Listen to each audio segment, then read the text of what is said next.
Thanks for joining me again. In the last video, we talked about discovering our blocks, our inner blocks.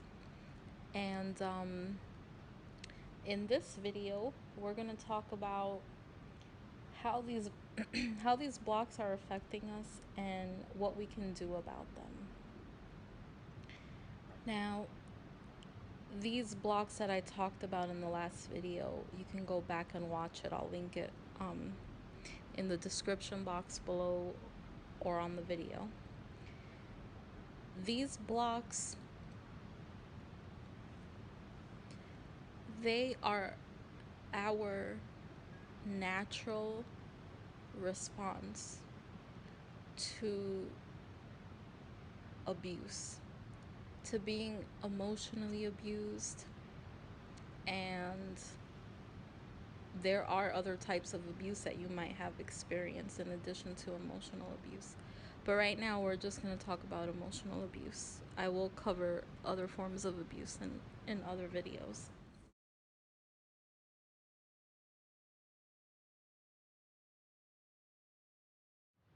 The effects, they go from making making you have negative beliefs about yourself.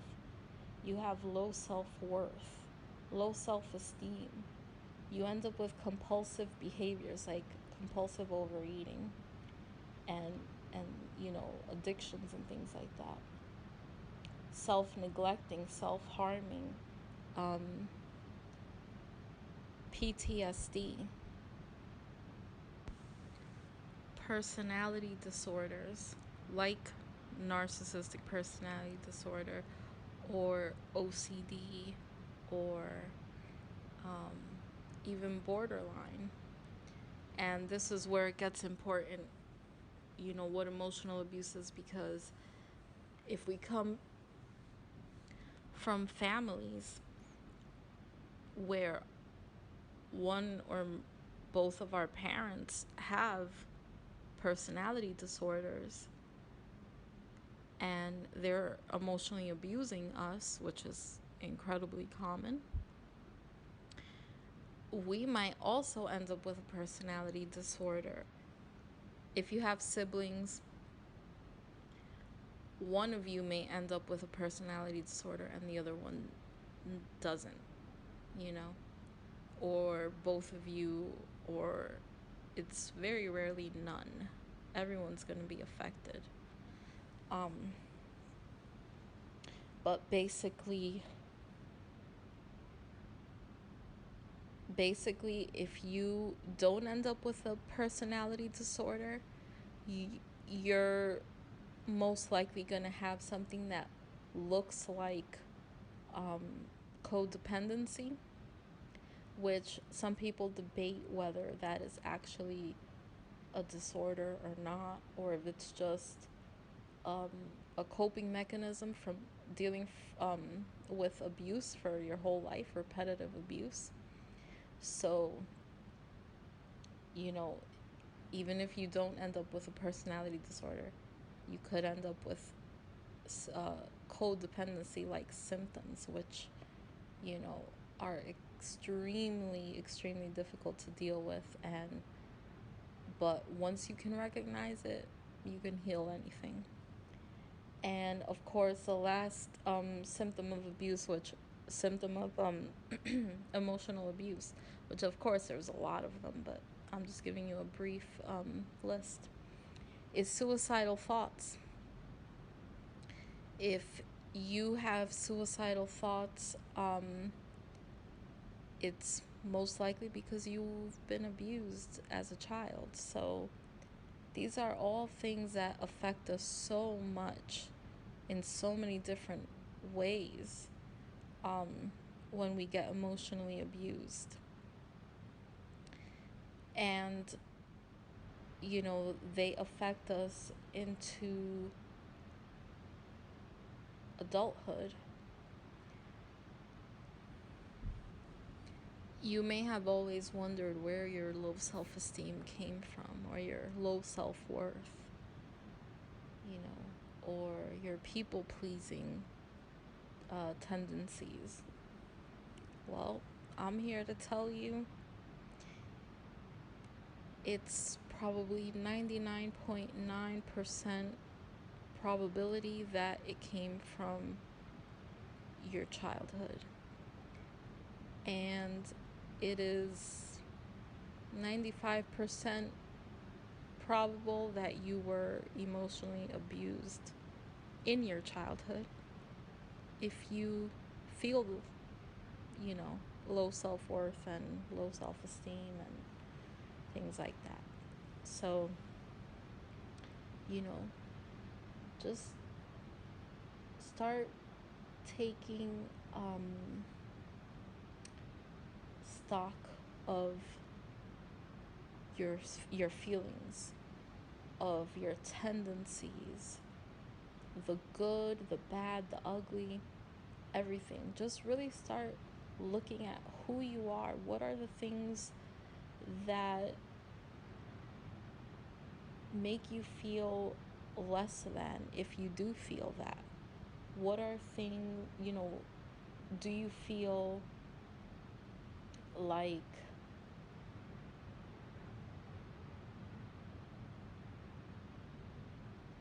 you always have to apologize for even just being?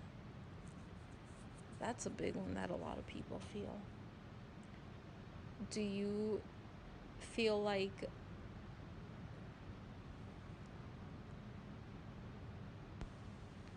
do you feel the need to hide? Do you prefer to be invisible if you could? Do you hate large crowds and, you know, these things that we've always felt our whole lives? And as adults, we start to notice, hey, why do I feel like this? You know, why this doesn't seem normal. Why am I like this? Why do I always like to hide? I never like to be around people. That's always been a biggie for me. And I'll get into why when I make the video about my story. You know, these things have been within us, these feelings have been within us our whole lives, and we don't know why. Now, in this video, this is where you start uncovering those answers as to why. Where does this come from? What is the source of my pain?